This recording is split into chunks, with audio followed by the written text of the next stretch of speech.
네, 감사합니다. 우리 인사 나눌까요?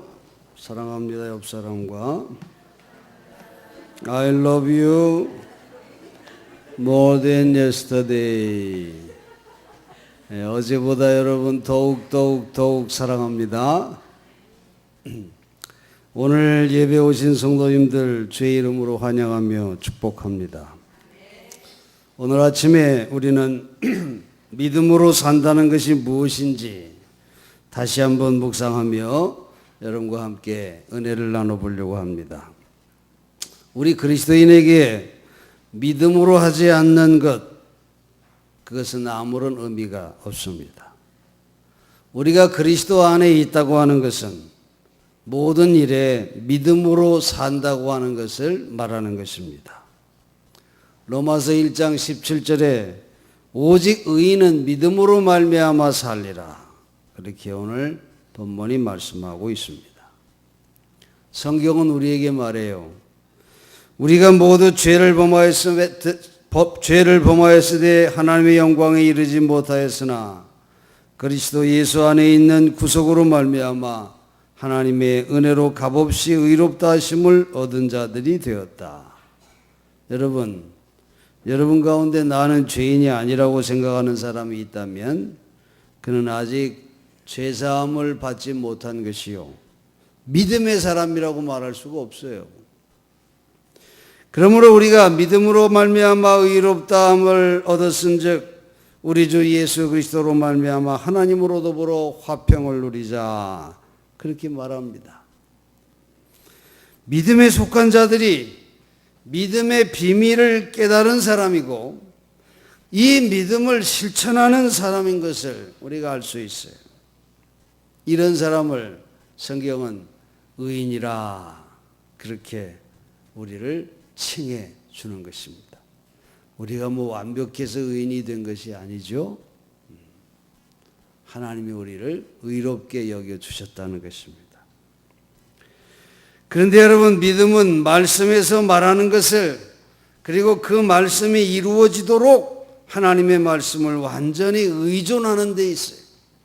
그 사실을 믿는 것, 이것이 믿음입니다. 믿음은 하나님의 말씀을 들음으로 생겨나는 것이기 때문에 그렇습니다. 하나님의 말씀은 믿음의 유일한 수단이지요. 하나님의 말씀이 없는 곳에 어떤 믿음도 있을 수가 없습니다. 그러므로 말씀을 기초하여 하나님의 뜻을 따라 간구하는 것이 바로 믿음의 기도며, 이 믿음의 기도는 역사하는 힘이 크다고 성경은 우리에게 말해주고 있는 것입니다. 성경에 보면 백부장의 믿음의 간구가 그러한 것을 우리가 알 수 있어요. 백부장이 예수님께 나와 이렇게 말합니다. 주여, 내 하인이 중풍병으로 집에 누워 몹시 괴로워합니다. 그렇게 말하니까 예수님께서 그래, 내가 가서 고쳐주리라. 그러니 백부장이 대답하여 가로되 주여, 내 집에 들어오심을 나는 감당치 못하겠사오니 다만 말씀으로만 하옵소서. 그러면 내 하인이 나올 줄로 믿겠습니다. 그렇게 말하는 거예요. 예수께서 이 백부장의 말을 듣고 이렇게 말합니다. 내가 진실로 너에게 이르노니 이스라엘 중에서 이만한 믿음을 만나보지 못하였노라. 그렇게 말씀합니다. 여러분, 백부장이 보여준 믿음이 무엇이에요? 백부장이 보여준 믿음은 다만 말씀으로만 하셔도 내 하인이 나올 수 있다고 하는 그런 믿음이었습니다. 백부장은 하인의 치료를 위해서 주님 친히 오실 필요 없이 여기서 말씀만 해주셔도 내 하인이 병이 나을 수 있는 줄로 내가 믿습니다 하는 믿음이 백부장의 믿음이었어요. 예수님께서 바로 그런 백부장의 모습을, 내가 이만한 믿음을 만나보지 못했다 하면서 백부장의 그런 모습을 믿음이라 그렇게 칭하시고 있는 것을 우리가 알 수 있습니다. 사랑하는 성도 여러분, 과연 여러분에게 이 믿음이 있는지요? 여러분이 이 믿음으로 기도하고 있고 여러분이 이 믿음으로 살고 있습니까? 여러분, 하나님의 말씀이 곧 능력임을 믿습니까? 시편 33편 6절로 9절에 보면 여호와의 말씀으로 하늘이 지음이 되었으며 그 만상이 그 입 기운으로 이루어졌도다.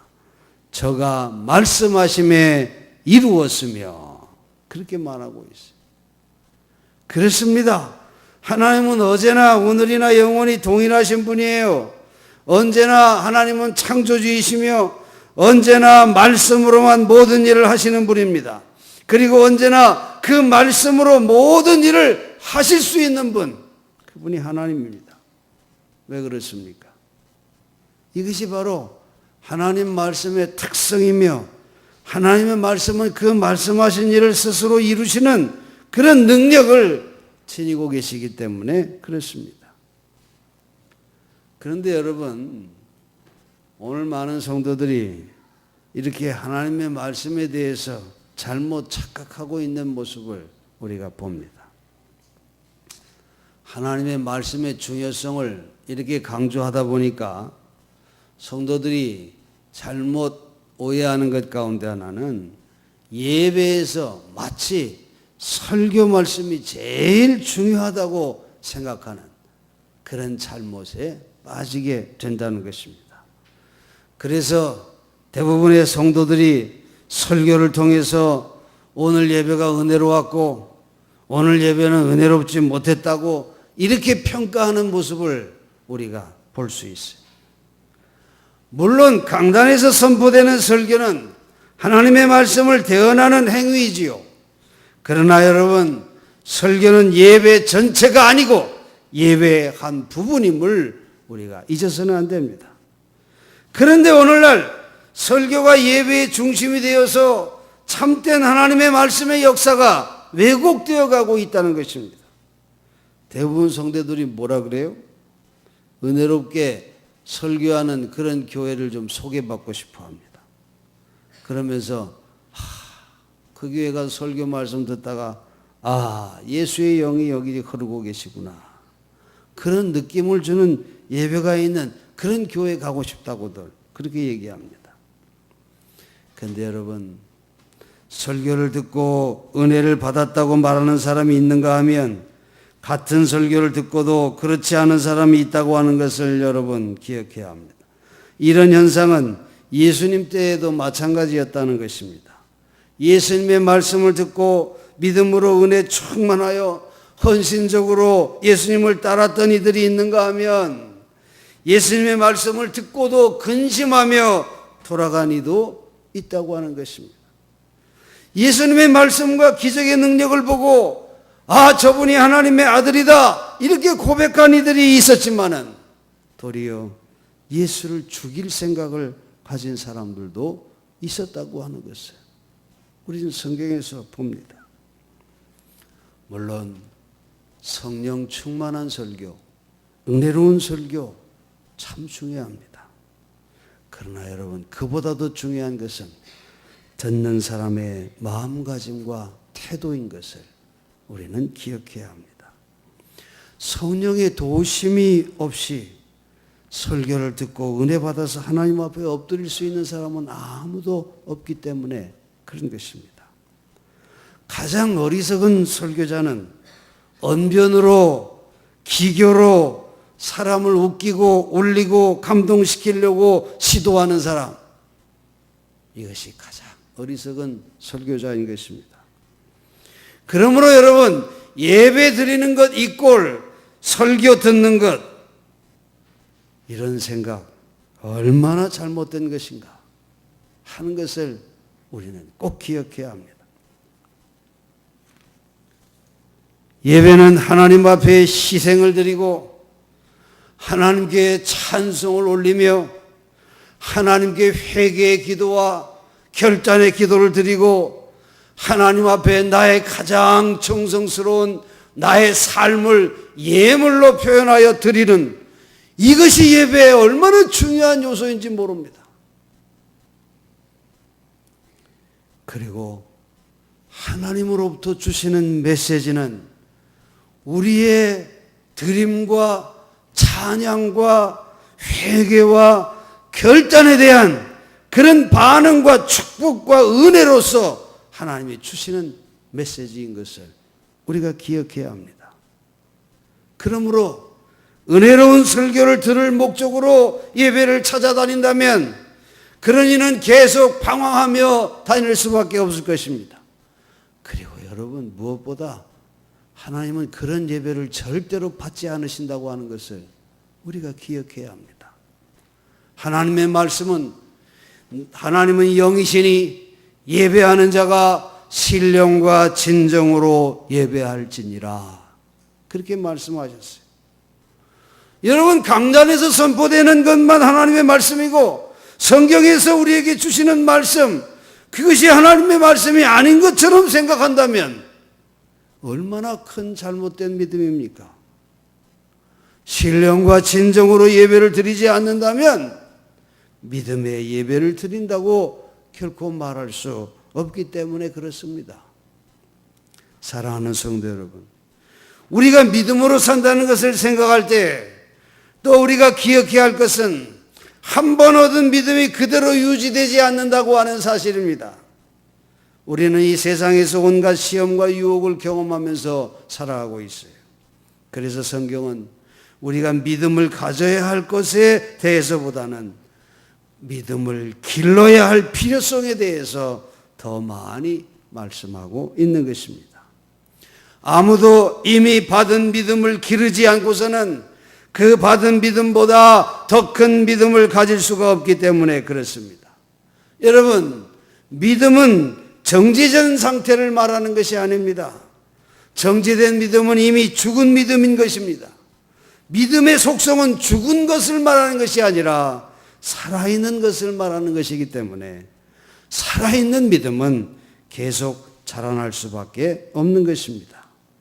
그러므로 우리는 하나님의 말씀을 의존하는 것을 우리의 삶 속에서 연습하고 그런 믿음을 활용해서 우리의 믿음이 계속 자라도록 길러야 하는 것, 이것이 우리 신앙생활이 되어야 하는 것입니다.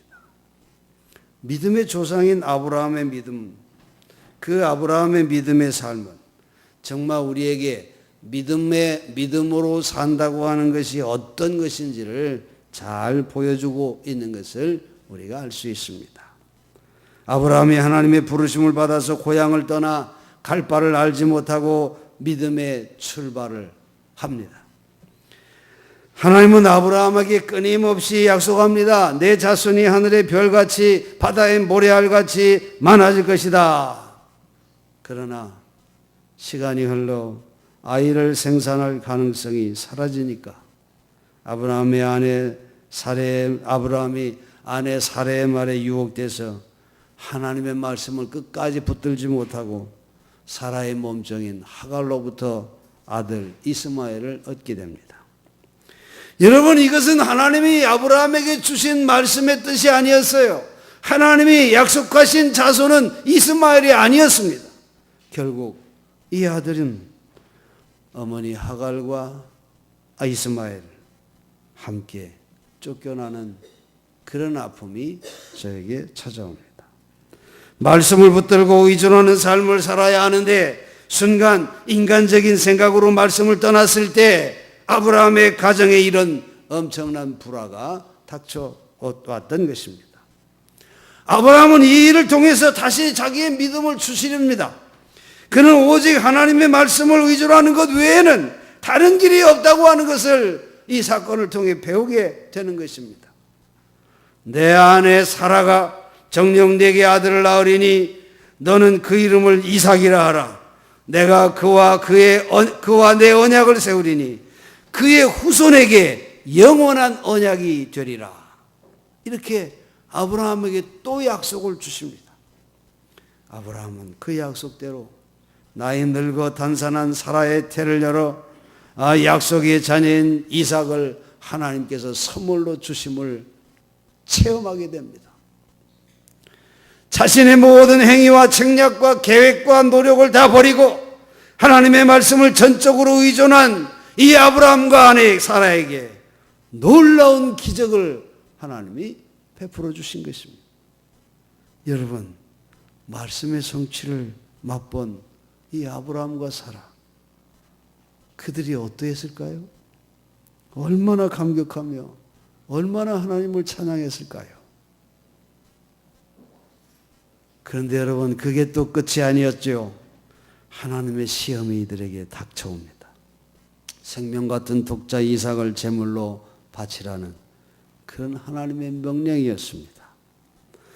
여러분, 오늘 우리가 사는 이 세상에도 마찬가지예요. 끊임없는 시험이 우리에게 다가온다는 것입니다.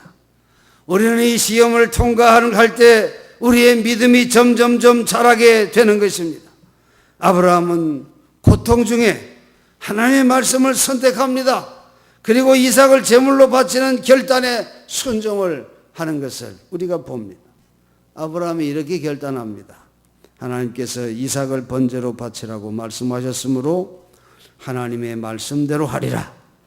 전에 내가 하나님의 약속을 온전히 신뢰하지 못했지만 내가 행한 모든 것을 다 버리고 오직 말씀으로만 돌아갔을 때에 하나님께서 나에게 약속의 자손 이삭을 주셨다. 그런데 이제 약속의 자손 이삭을 번제로 바치라고 말씀하신다. 하나님의 말씀대로 순종하겠다. 하나님이 처음에 기적으로 이삭을 주셨으니 기적으로 그를 다시 살려주실 수 있을 것이다. 내가 그를 번제로 바칠 때 그는 죽을 것이다. 그러나 그때 그를 다시 돌려줄 수 있는 기적은 오직 그를 죽음에서 다시 살리시는 기적인데 하나님은 그것까지도 능히 하실 수 있는 분이시다. 내가 이렇게 확신하는 것은 하나님이 약속의 말씀을 주셨기 때문이다. 내 자손이 하늘의 별과 같이 번성할 것이며 이삭으로 난 자라야 내 자손이 될 것이라. 이렇게 내게 말씀하셨기 때문이다. 이삭을 살리시는 일도 하나님께서는 이미 행하신 일과 조금도 다를 바가 없다.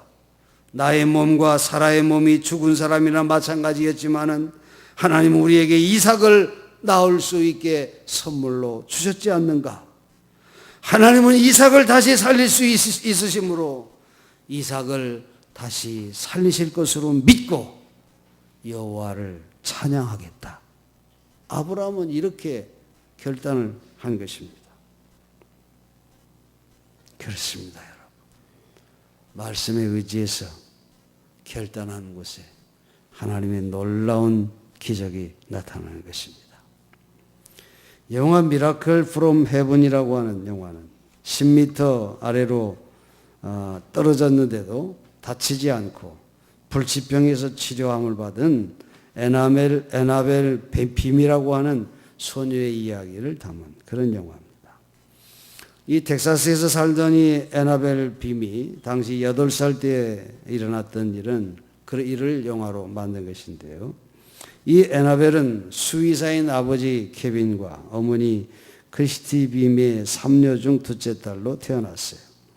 에나벨이 5살 때에 갑자기 복통을 호소하면서 먹을 것을 다 토해내기 시작합니다. 여러 병원을 전전하다가 보스턴에 있는 전문의를 찾아가니까 아주 희귀한 그런 소화장애 불치병으로 판명이 됐어요. 어떤 음식을 먹어도 다 토해내고 진통제를 맞아도 통증이 사라지지 않는 그런 희귀병이었어요. 호스로 영양분을 주입을 해야 했고 매일 10가지의 약을 복용해야 했습니다. 그러나 장기간 치료를 해도 별 차도가 없었어요. 3년 동안 고통을 받게 되니 그 밝고 애교가 넘쳤던 딸 에나벨이 엄마에게 이렇게 호소합니다. 엄마, 나 빨리 천국에 가고 싶어요. 예수님과 함께 살고 싶어요. 고통만 받는 그런 딸을 위해서 그 엄마가 해줄 수 있는 것이 아무것도 없었기 때문에 그들의 부모는 부르짖어 기도하는 것밖에 할 게 없었습니다. 그러던 어느 날 에나벨이 집 앞에 나무에 걸터 앉아 있다가 갑자기 나무가지가 부러지는 바람에 속이 비어있는 나무 안으로 떨어졌는데 말이죠. 무려 10m 아래 나무 밑동으로 추락하고 만 것입니다. 구조대가 와서 구조 작업을 하려는 동안에 가족이 할 수 있는 것은 정말 기도밖에 없었습니다. 구조대가 고목 밑둥치 속에서 끌어올려서 이 에나멜이 혼수 상태였지만은 외상이 전혀 없었어요. 그저 머리에 작은 혹이 돋아 있을 뿐이었습니다. 그녀를 진찰한 응급실 의사들이 정말 이거 기적이라고 말이지, 그렇게 입을 모았습니다. 그런데 여러분, 그보다 더 큰 기적이 그 뒤를 이었다는 것입니다. 에나벨이 고목 추락 사고 이후 완전히 딴 사람으로 변화된 것입니다. 아프다는 말을 하지 않았다는 거예요. 약 대신 음식을 먹기 시작했다는 겁니다. 그리고 얼굴에 생기가 돌고 볼록했던 배가 홀쭉해졌다는 것입니다. 그녀를 진찰하는 의사들이 말이죠, 정말 이번에도 기적이라고 입을 모았습니다. 주치의를 찾아서 정밀 검사를 하니 여러분, 희귀병이 완치됐다고 하는 판정을 받았다는 것입니다. 더 놀라운 사실은 이 아이가 고백한 겁니다. 저는 그 나무 안에서 나는 천국에 갔어요. 전 천국을 봤는데 거기는 엄청 밝은 곳이었어요. 전 예수님의 무릎에 앉아 있었고요.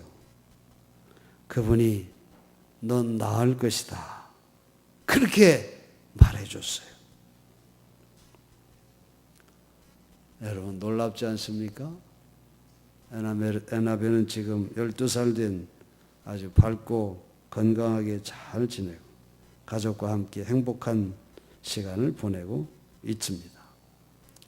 그 엄마인 이 크리스티 빔이 이런 것을 보고 천국으로부터의 기적, 이런 책을 제가 써냈어요.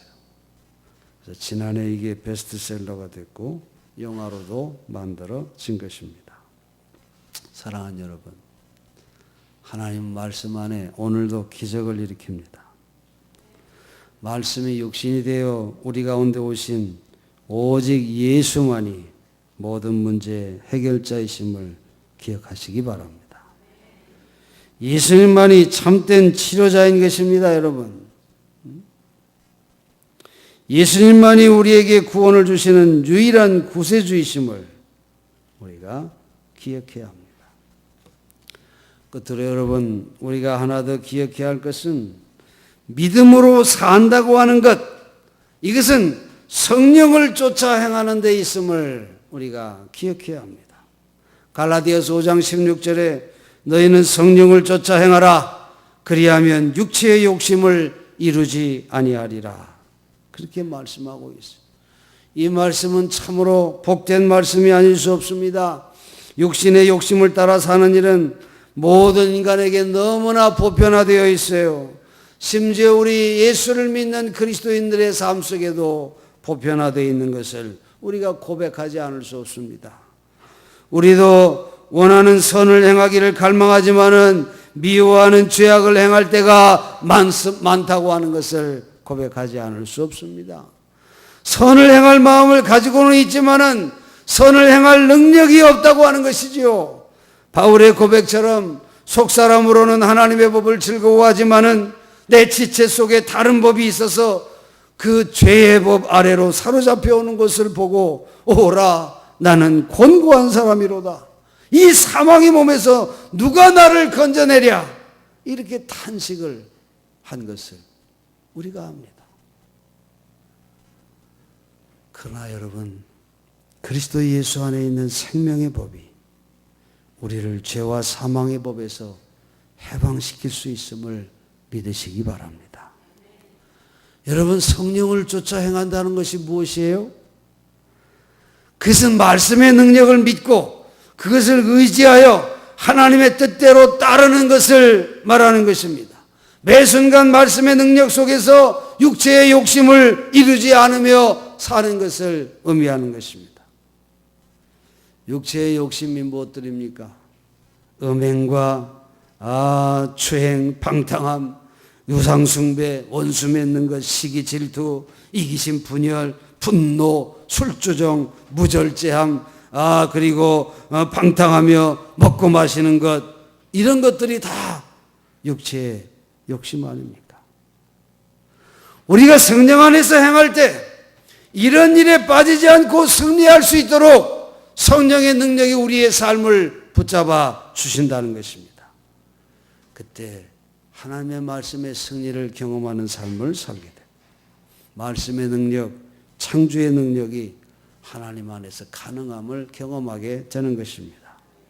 사랑하는 성도 여러분, 이 믿음으로 여러분의 믿음이 날마다 정진해 가기를 주의 이름으로 축원합니다.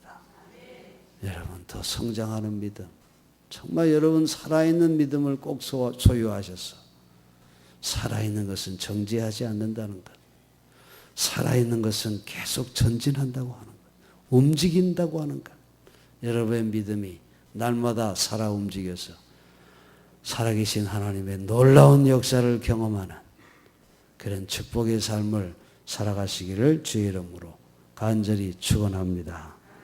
기도하겠습니다.